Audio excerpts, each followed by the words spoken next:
दुख में सुमिरन सब करे, सुख में करे न कोई। सुख में सुमिरन जो करे, दुख काहे को होए। बस ये लाइन में सब कुछ आ गया कि मेरा ये समय था जब मुझे कोई रास्ता नहीं मिल रहा था, तब प्रभु ने मुझे उस संकट से बाहर निकाला। उन दिनों को याद करो। जय श्री राम दोस्तों, कैसे हो आप सब। आज के व्लॉग में आप सभी का स्वागत है दोस्तों। आज मैं फिर से एक और इंटरेस्टिंग Q&A व्लॉग लेकर वापस लौटा हूं, जिसमें आपके सवाल होंगे और मेरे जवाब। तो ध्यान से इस व्लॉग को आखिर तक जरूर देखिएगा बिना स्किप किए। क्या पता आपके कोई ना कोई सवाल का जवाब आज आपको मिल सकता है। वीडियो अच्छी लगे तो लाइक और शेयर करना ना भूले। नए हो तो चैनल को सब्सक्राइब करें, जय श्री राम का नारा लगाकर बेल आइकॉन को दबा दे, ताकि आने वाले नए नए इंटरेस्टिंग व्लॉग्स हमारे फैमिली से जुड़े हो, ऐसे Q&A वाले हो या फिर प्रभु से जुड़ी कोई कथा क्यों ना हो, आप सबसे पहले देख सकें। सबसे पहला सवाल बहुत ही इंपॉर्टेंट सवाल है दोस्तों, ध्यान से सुनिएगा। एक पुरुष भक्त द्वारा ये सवाल मुझे पूछा गया कि जयेश भैया, मैंने अपने जीवन में बहुत दुख झेला है और उस समय प्रभु ने मुझे उस दुख से बाहर भी निकाला। मैं प्रभु से वो कनेक्शन फील कर रहा था भक्ति के मार्ग पर, और अब सब कुछ सही है। पता नहीं पूजा पाठ करने का मन नहीं करता और वो कनेक्शन फील नहीं कर पा रहा हूँ। तो प्लीज ये बताएं कि इस सिचुएशन में मैं क्या करूं ताकि मैं फिर से प्रभु से वो कनेक्शन फील कर पाऊं। इसके विचार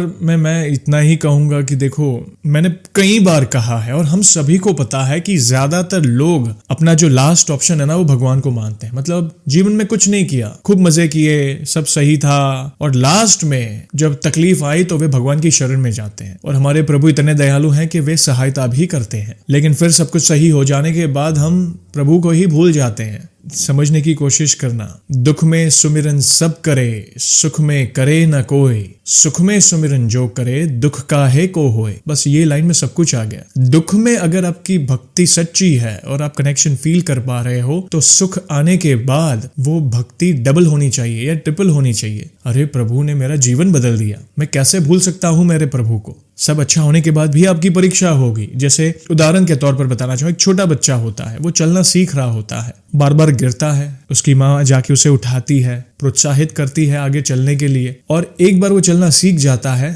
तो फिर उसे हाल पे छोड़ दिया जाता है। बहुत डीप मीनिंग है इसके पीछे। तो प्रभु आपको, जब आप गिरेंगे प्रभु उठाएंगे, प्रभु आपको वो बल देंगे, मगर सब कुछ सही हो जाने के बाद प्रभु आपको अपने हाल पर छोड़ देंगे। अब देखते हैं मेरा ये भक्त आगे कैसे चलता है अपने जीवन में। तो उस समय आपको प्रभु को भूलना नहीं है। हाँ, होता है सक्सेस मिलने के बाद वो यहाँ पे तो भगवान को ना भूले। अप्स एंड डाउन्स आते हैं जीवन में, उस समय आपको एक ही चीज करनी है। आपका मन आपको पूरा भटकाने की कोशिश करेगा, आपको बस नाम जप करते रहना है। प्रभु की जो शरणागति आपने ली है, बस उसे याद करना है कि मेरा ये समय था जब मुझे कोई रास्ता नहीं मिल रहा था, तब प्रभु ने मुझे उस संकट से बाहर निकाला। उन दिनों को याद करो और धन्यवाद करो, नतमस्तक हो जाओ प्रभु के सामने कि प्रभु आप थे, तब जाके आज ये मैं अच्छे दिन देख पा रहा हूँ। तो वो दिन ना भूलो और प्रभु के नाम का स्मरण करना बढ़ा दो। मतलब अगर आपका मन आपको भटकाने की कोशिश करेगा ना, क्योंकि मन हमारा बहुत चंचल है। ने कहा था ना, वो लाइंस मैंने गाई थी, मन से बड़ा बहरूपी न कोई, पल पल रचता स्वांग निराले। तो लास्ट में एक लाइन है, तू इस मन का दास न बन, इस मन को अपना दास बना ले। तो प्रभु ने अगर आपको सुख दिया है तो बस प्रभु के नाम का जाप करना बढ़ा दो और अच्छे कर्म करो। जब आप दुख में थे तो प्रभु ने किसी को निमित बनाया होगा आपकी सहायता करने, तो आप निमित बन जाओ किसी की सहायता करने के लिए। तो अच्छा समय है, उसका सदुपयोग करो। प्रभु ऐसे ही खुश हो जाएंगे, चिंता ना करें।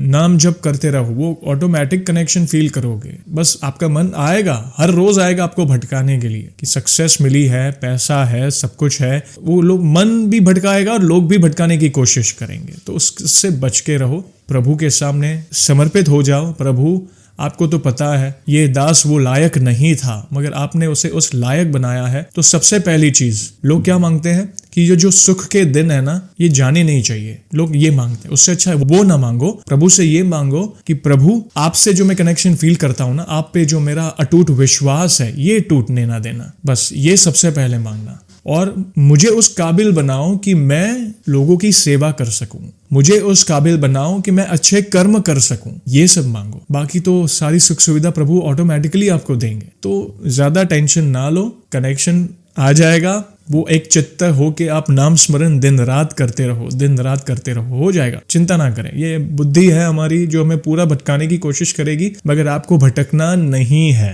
मन में प्रभु को धारण करो, हृदय में प्रभु को धारण करो, दिन रात नाम जप करो। धीरे धीरे धीरे धीरे आपका मन ऐसा स्ट्रांग हो जाएगा कि कोई भी चीज आए, कोई सामने 1 करोड़ रुपए भी रख देगा तो भी आप नहीं भटकेंगे। आप और आपके प्रभु, ज्यादा ना सोचें। दूसरा सवाल बहुत इंपॉर्टेंट सवाल है दोस्तों, ध्यान से सुनिएगा। एक महिला भक्त द्वारा ये सवाल पूछा गया कि जयेश भैया, क्या मैं प्रेगनेंसी के दौरान रामचरितमानस का पाठ कर सकती हूँ? कोई कहता है कि हमें रामचरितमानस के सारे कांड का पाठ नहीं करना चाहिए, क्या उचित है? प्लीज हमें गाइड करें, मैं कंफ्यूज हूँ। मैं तो इतना ही कहूंगा कि यस, करना चाहिए। क्यों नहीं करना चाहिए? हम प्रभु के नाम का गुणगान ही तो कर रहे हैं ना, प्रभु के चरित्रों को जान रहे हैं। रामचरितमानस मतलब हमारे जो आराध्य हैं प्रभु श्री राम। आप सोचें कि अगर आप गर्भावस्था में के दौरान रामचरितमानस का पाठ करेंगे, श्री राम जी की कृपा तो होगी, साथ साथ हनुमान जी भी उपस्थित होंगे उस समय आपके साथ, क्योंकि आप प्रभु के नाम का गुणगान करोगे। प्रभु आपको स्ट्रेंथ देंगे उन 9 महीने जो सबसे चैलेंजिंग होते हैं एक महिला के लिए। प्रभु आपको अंदर से वो आत्मशक्ति देंगे कि वो 9 महीने कब निकल जाएंगे आपको पता भी नहीं चलेगा, सब कुछ स्मूथ हो जाएगा। और प्लस आपकी संतान के लिए भी ये बहुत इंपॉर्टेंट है। हम तो सामने से कहते हैं आप रामचरितमानस का पाठ करें, भगवत गीता का पाठ करें, शिव जी का कोई जैसे शिव पुराण, देवी भागवत, जैसे आप जो भी हमारे सनातन धर्म में जो पुराण है, जो ग्रंथ है, उनका पाठ करना बहुत आवश्यक है। साथ ही हनुमान चालीसा का पाठ नित्य करें, आपको स्ट्रेंथ मिलेगी अंदर से। तो चिंता ना करें, जरूर करें। सोचिए, इससे आपकी संतान पर भी सकारात्मक प्रभाव पड़ेगा। गर्भधारण संस्कार बहुत इंपॉर्टेंट है, ये चीज बहुत इंपॉर्टेंट है। हर महिला को ये करना चाहिए। करे, ज्यादा ना सोचे। समाज है, कुछ तो लोग कहेंगे, लोगों का काम है कहना।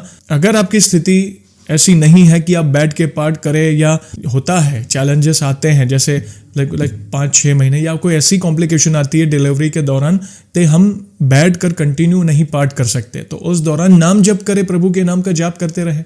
राम राम राम राम राम, सिया राम सिया राम सिया राम, राधे कृष्ण राधे कृष्ण राधे कृष्ण, ओम नमः शिवाय ओम नमः शिवाय ओम नमः शिवाय। हम देवी के नाम का भी आप जाप करें। हनुमान चालीसा अगर आपको कंठस्थ है तो उसका स्मरण करके पाठ करते रहें। प्रभु बहुत शक्ति देंगे अंदर से आपको और सब कुछ स्मूथ होते जाएगा। ये आई ओपनिंग है महिलाओं के लिए, क्योंकि स्पेशली प्रेगनेंसी के दौरान लोग भ्रमित कर देते हैं, ये नहीं करना चाहिए, वो नहीं करना चाहिए। अरे एट लास्ट हम प्रभु के नाम का ही तो स्मरण कर रहे हैं ना, वो हमारे परम पिता परमात्मा है। उस सिचुएशन तो इनफैक्ट मैं बोलता हूँ ज्यादा याद करें, प्रभु आपके साथ खड़े रहेंगे। एक महिला भक्त अहमदाबाद से जुड़ी थी हमारे सीक्रेट मिस्ट्रीज चैनल में। उन्होंने उनका अनुभव शेयर किया था जिसमें वे प्रेग्नेंट थी और वे शिव जी को भी बहुत मानती थी और हनुमान जी को भी बहुत मानती थी, राम जी को भी बहुत मानती थी। तो उनको वो जब वे ऑपरेशन थिएटर में जा रहे थे, तो जब जो 9वां महीना पूरा होने के बाद जब डिलीवरी का समय आया, तो उन्होंने वो अनुभूति की। उनको मतलब सपना भी आया था कि एक तरफ उनके शिव जी खड़े हैं और दूसरी तरफ हमारे प्रिय हनुमान जी खड़े हैं, और राम जी का आशीर्वाद तो है ही। तो इससे बड़ी कृपा और क्या चाहिए। और सब कुछ मतलब कॉम्प्लिकेशंस थे मगर सब कुछ स्मूथ हो गया। तो ये है प्रभु की कृपा। तो डेफिनेटली करिए, देखना प्रभु आपके साथ खड़े रहेंगे।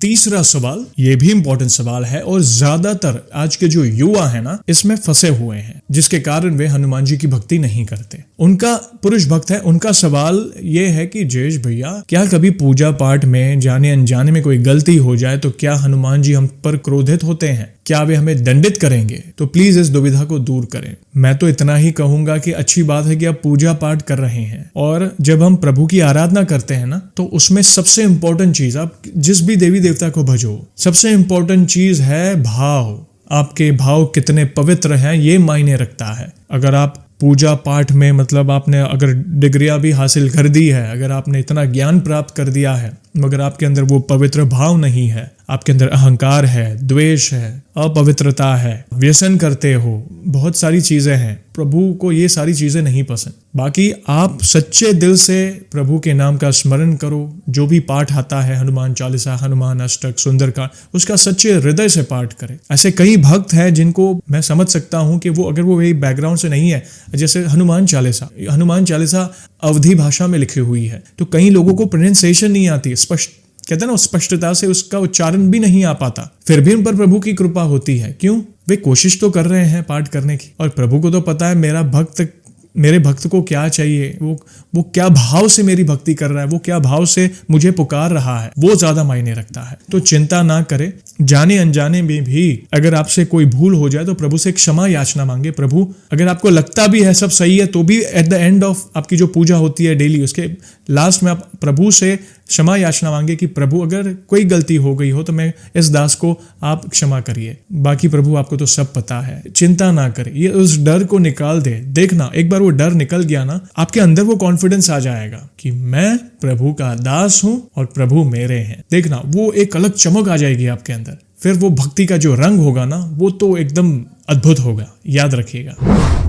और दोस्तों, आप सभी को तो पता ही है कि व्लॉग को हम ऐसे ही एंड नहीं करेंगे। प्रभु के नाम का गुणगान जो करना है, और आज हम हनुमान जी को जो पसंद है वो करने वाले हैं। गाकर नहीं मगर कुछ पंक्तियां आपको सुनाने वाला हूं, बोलकर। बहुत ही इंपॉर्टेंट लाइंस है, आपके दिल को छू जाएगी और इसमें ही नाम जप का महत्व छुपा है। तो ध्यान से सुनिएगा और आपके विचार कमेंट के माध्यम से मुझे जरूर बताएगा। तो बोलिए सियावर रामचंद्र की जय, पवन सुत हनुमान की जय। कलयुग केवल नाम आधारा, सुमिर सुमिर नर उतर ही पारा। नाम जप में किसी विधि विधान, देश काल अवस्था की कोई बाधा नहीं है। किसी प्रकार से, कैसी भी अवस्था में, किसी भी परिस्थिति में, कहीं भी, कैसे भी नाम जप किया जा सकता है। इस नाम जप से हर युग में भक्तों का भला हुआ है। यदि मनुष्य विश्वास करे तो कलयुग के समान दूसरा युग नहीं है, क्योंकि इस युग में श्री राम जी के निर्मल गुण समूह को गा गाकर मनुष्य संसार रूपी समुद्र से तर जाता है। अब आपको पता चला कि नाम जप हम हर स्थिति में कर सकते हैं। और अगर आप राम नाम का जाप कर रहे हो तो क्या होता है, ध्यान से सुनिएगा। यत्र यत्र रघुनाथ कीर्तनम तत्र तत्र कृत मस्तकांजलि, बाष्पवारी परिपूर्ण लोचनम मारुति नमत राक्षसांतकम। अर्थात जहां जहां प्रभु रघुनाथ जी का कीर्तन होता है वहां वहां भगवान मारुति हाथ जोड़े हुए नतमस्तक नेत्रों में प्रेमाश्रु भरे हुए विराजमान रहते हैं। राक्षसों का नाश करने वाले श्री मारुति जी को मैं नमस्कार करता हूँ। आपके सवाल का जवाब मिल गया। तो इतना प्रिय राम नाम है हमारे प्रिय हनुमान जी को, बहुत भाव से करिएगा। हनुमान जी आएंगे, प्रेम से आपके मुख से श्री राम नाम की जो ध्वनि है, आप जो नाम जप करेंगे उसे सुनेंगे और उसे सुनकर प्रभु की आंखों में प्रेमाश्रु आ जाते हैं। बहुत बहुत इंपॉर्टेंट पंक्तियां हैं, ये दिल को छू गई। आपके लिए ये पंक्तियां क्या मायने रखती है, प्लीज कमेंट के माध्यम से मुझे बताएं, मैं जरूर पढ़ूंगा। वीडियो अच्छी लगी हो तो लाइक और शेयर करना ना भूलें। नए हो तो चैनल को सब्सक्राइब करें, जय श्री राम का नारा लगाकर बेल आइकॉन को दबा दे, ताकि आने वाले नए नए इंटरेस्टिंग व्लॉग्स हमारे फैमिली से जुड़े हुए हो, या फिर ऐसे Q&A वाले हो, या फिर हमारे प्रभु से जुड़ी कोई कथा क्यों ना हो, आप सबसे पहले देख सके। और जल्दी लौटूंगा मैं एक और इंटरेस्टिंग व्लॉग के साथ। तब तक जय श्री राम, जय हनुमान।